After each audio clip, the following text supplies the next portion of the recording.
नमस्कार, स्वागत है आपका हमारे YouTube चैनल पर।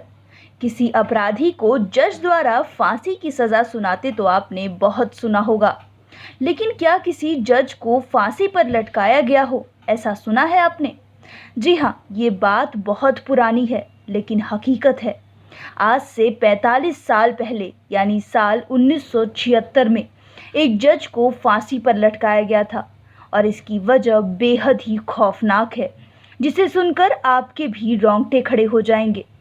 दरअसल हम बात कर रहे हैं उपेंद्र नाथ राजखोवा की। वह असम के डुबरी जिले में जिला एवं सत्र न्यायाधीश के पद पर तैनात थे। उन्हें सरकारी आवास भी मिला हुआ था, जिसके अगल बगल में अन्य सरकारी अधिकारियों के भी आवास थे। मामला 1970 का है। फरवरी 1970 में उपेंद्र नाथ राजखोवा सेवानिवृत्त हो गए थे। हालांकि उन्होंने सरकारी बंगला खाली नहीं किया था। इसी बीच उनकी पत्नी और 3 बेटियां अचानक गायब हो गई। उपेंद्र नाथ राजखोवा से जब भी कोई उनके परिवार के बारे में पूछता तो वह कुछ न कुछ बहाना बना देते कि यहाँ गए हैं, वहाँ गए हैं। अप्रैल 1970 में उपेंद्र नाथ राजखोवा सरकारी बंगला खाली करके चले गए और उनकी जगह एक दूसरे जज आ गए।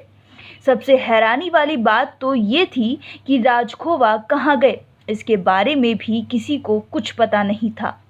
क्योंकि राजखोवा के साले यानी उनके पत्नी के भाई पुलिस में थे।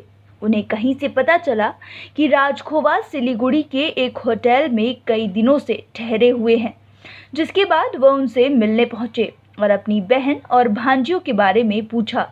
लेकिन यहाँ भी राजखोवा ने तरह तरह के बहाने बनाए।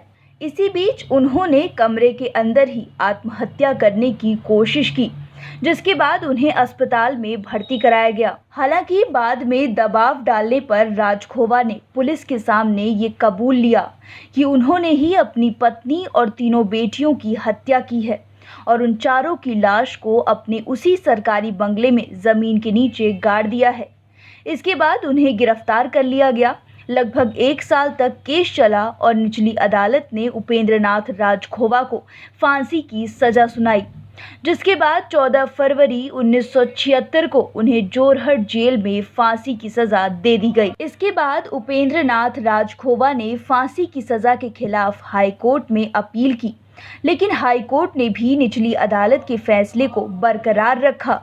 फिर राजखोवा ने सुप्रीम कोर्ट में भी अपील की, लेकिन सुप्रीम कोर्ट ने भी हाई कोर्ट और निचली अदालत के फैसले को बरकरार रखा, जिसके बाद 14 फरवरी 1976 को उन्हें जोरहट जेल में फांसी की सजा दे दी गई। लेकिन राजखोवा ने अपनी ही पत्नी और बेटियों का कत्ल क्यों किया, ये अभी तक एक राज ही बना हुआ है। आपको बता दें कि उपेंद्र नाथ राजखोवा भारत के इकलौते ऐसे जज हैं जिन्हें फांसी पर लटकाया गया। कहते हैं कि दुनिया में भी ऐसा कोई जज नहीं है जिसे हत्या के जुर्म में फांसी की सजा हुई हो। उपेंद्र नाथ राजखोवा ने जिस बंगले में अपनी पत्नी और बेटियों की लाश गाड़ी थी, उसे बाद में लोग भूत बंगला कहने लगे। उस समय जो जज वहां रह रहे थे, वो भी बंगला छोड़कर दूसरी जगह चले गए। इसके बाद से वो बंगला कई सालों तक खाली रहा, क्योंकि वहां जाने को कोई तैयार ही नहीं होता था। हालांकि अब बंगले को तोड़ दिया गया है और उसकी जगह नया कोर्ट बनाया जा रहा है। इस पेशकश में फिलहाल इतना ही। वीडियो को अंत तक देखने के लिए धन्यवाद। अगर आपको हमारी वीडियो अच्छी लगी तो लाइक करें, कमेंट करें और अपने दोस्तों के साथ शेयर ज़रूर करें। साथ ही चैनल को सब्सक्राइब करना ना भूलें।